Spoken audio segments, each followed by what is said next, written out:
अरे बाप कोई बात मानू बताओ माई बाबा शादी भी हमारे करवा दिए हम बाकी जगह से प्यार करते हैं सोचनी कि उनके से शादी करब लेकिन ना उनका लोग के तो दूसरा से शादी कराए कर है नु खा जाने कौना हाल में ओखियन कौना हाल में ना जब से आइल बनी जानू तब से चिंता उनके सताओ तटुए भले कुछ भी हो जाओ हमार शादी भी दूसरे से हो ही गई बाटे लेकिन हमारा दिल में तो उहे नु बाड़न उसे भी कोई अभी बाटे ना चाहता उनका से बतिया लेबे वैसे भी बात कर लेम तो तनी जान जाए कि कौना हाल में बाड़न हम जाना तनी वो हमरे से बहुत ज्यादा प्यार करतवन धोखा तो उनका के हम दे देनी कर लेनी दूसरे से बियाह हम का जानू का करत होई हम जानता नहीं हमरा याद में तू रोते होई कोई बाटे ना जब तनी बतिया लेबे तनी अपन को हाल चाल पूछ लेबे ये मोबाइल बाटे खोलत नहीं के का जाने मर जान कैसे होई कैसे ना हे भगवान जी कनिया बतियाई ए कनिया कनिया हो हाँ दीदी कहनी है ना कि हाँ फुआ जी जातनी से लुगा हो तो एक गो अपना भी से दे द अभी तो देखते ही बड़ू कि शादी ब्याह भइल त हाथ एकदम खाली खाली बाटे ठीक नु बा लुगा तोरा भीरा हाँ लुगा बाटे हाँ तो- नहीं खे अब बाटे हाँ बाटे ये कैसे बोलता हो बुझता कि कुछ गलत कइले बड़ू ऐसे तो धगमगा के बोलता हाँ, का ना, बात बा ना, तबे ना, ठीक बा नु आ हाँ तबे तो ठीक लगता ही बा का भइल हो खराब रहता निशा ठीक हो गई अभी ठीक हो गई हाँ तो उहे कहतनी कि हो कन्हैया से हम जातनी तो हम कहनी का जी फुआ जी रुकी तनका काम बा हरौरा से हम अब का कही कि लुगा पूछ के आवतनी कन्हैया से कहन कि अथी अट्टी मंटी का ऐसे करके रख अच्छा ले दे तनी साड़ी दे दे तनी हाँ ठीक बा माई से बतियावलू ह चेहरा तारे उतरल उतरल लागत अटे हाँ बतियावले रहने तनी से बतियावले रही बतिया ले हम हाँ ठीक है बा ना तोर छोटका भाईवा फोन कइले रहला हन मोबाइलवा पर हमार तो दीदी। कहले के दीदीया से तनी बात करे के रहे तो हम कहले के बबुआ हम तो गोबर का छेल बनी हम बानी नहीं घरवा जाइम न तो बतिवा देब हम तो कहला हन ना कि ठीक बा बतिवा दे हम ठीक है ना ठीक है बाजे दीदी हाँ तो लुगवा होई ना तो निकाल तो हम आवतनी फुआ जी के गोड़ हाथ रंग द गोड़ हाथ लागली ह इना नु कही हन के देखा ना भइयो भौजे मर होलन जाना त हमर भतीज पतोया पूछत नहीं खिसन ठीक बा हैं? दीदी रंग दे तनी गोड़ हाथ बारू झाड़ दे तनी हाँ हाँ ठीक बा हाँ बोला तनी ठीक है नु घर में भेज तनी ठीक बाटे ठीक बा बस अयो दादा जब बतिया के करतन तब कोई ना कोई आ जात बोटुए खाए भगवान जी काम कइले बानी हमरा कितना बड़ा साजा दे ताड़ो जातनी साड़ी निकाल के दे देबे कैसे हमरा ई सब बुझाई कि कोई के बाहर चलती जाए कुछ कर दी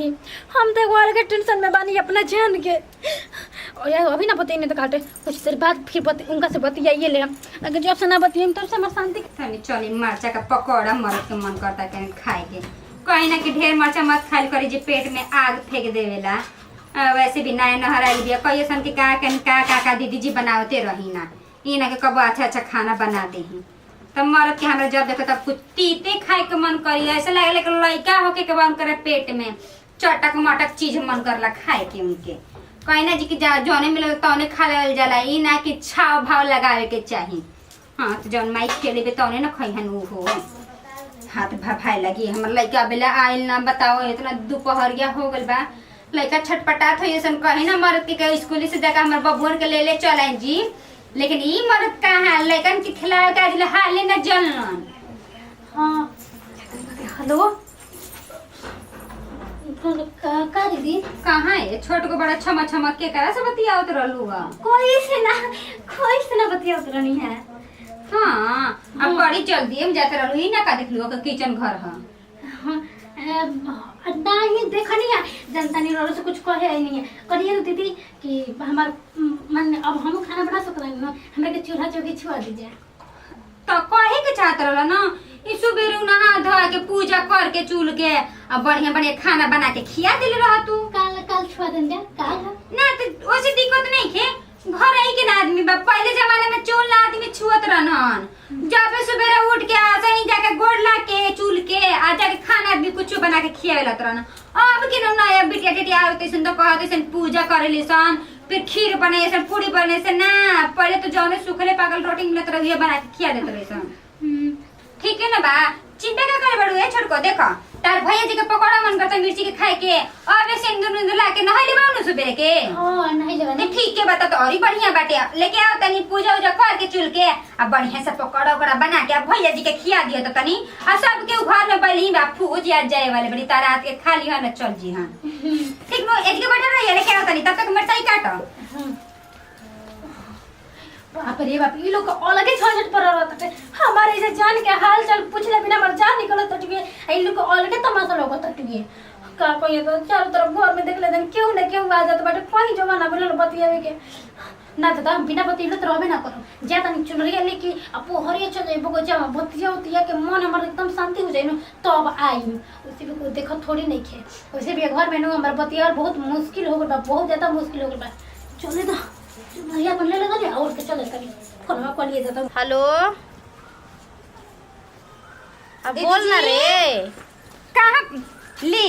बतियावत रही आज के बैठ के ठीक न का भइल हो कनिया मिला तुलत नहीं के घर में मेरा तुरंत नहीं है कहां गइल धरती चिट करे घुस गइल है का देखी ना ये दीदी जी जब तू बतिया बताड़ू बुझाता ना कि कहीं भाग पड़ा गइल सिया का करैया कौन के कर मन में कोई घुसल बा जी कब के उ भाग परा जी के उ जानता के कर माथा पर लिखल बा मचाई जैसे चर्चर मत करा ठीक नु पहले देख ल बाहरी भीतरी गइल होई प्रभाव औरी के साथे हैं अबे औले ढेर दिन ना बैलो कनिया के प्रभाव और भाग के जानते जी आई रही लड़किया तो कहत रही कि बोगरे में बैठा रही कन्हैया भीरा अपने हंसा हाई कइले रही जा तो कोई ठीक बा होने के साथे बाहर भीतर गइल होई तो नहीं ये दीदी जी हम कुल जगह ढूंढ लेनी है ठीक है दुआरियों पर झाक लेनी है केहू नहीं खे आ घर में सब जगह ढूंढ लेनी है अबे कहले ये कि दीदी जी हमके खाना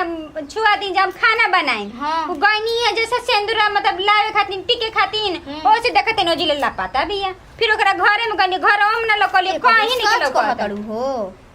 आई आप बताइए दीदी जी हम झूठ बोलम ना ये कन्या कहवा गोइल होई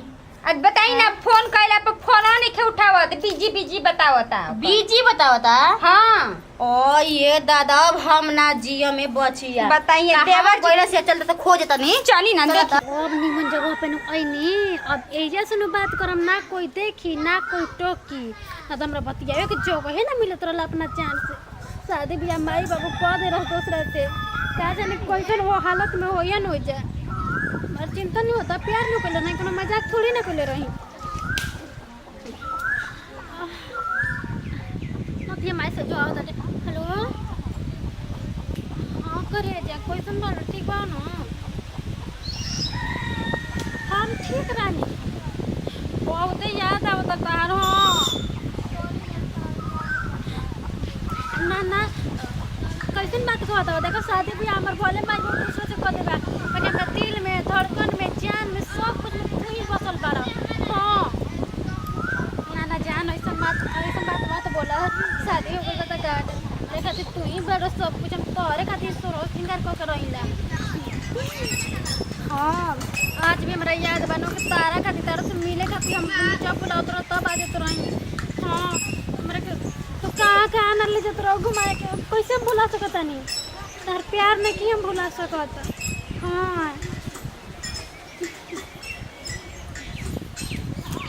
आई लव यू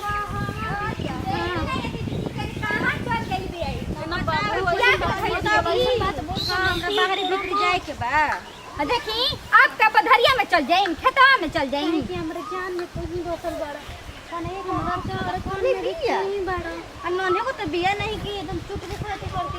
का बताई कि कहां बड़ा तू हमरा आई हो दादा रे माई अरे भाई ई लइका को झातरा घर दुआर ना रहे बतियावे करे कौन झातरा से बतियावे तले पेड़वा पर चढ़ करे कोई से बताइए दीदी जी गांव घर देखी त का कही जी तो उतरता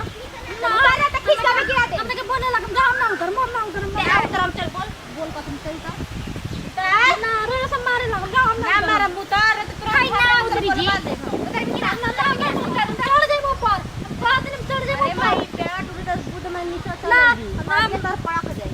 ना रे सब बोलम जा हमरा के भाई ने फोन करके कही कहीं आ कौन यार से बतिया हदे पेड़ा पर चढ़ली हो कौन ना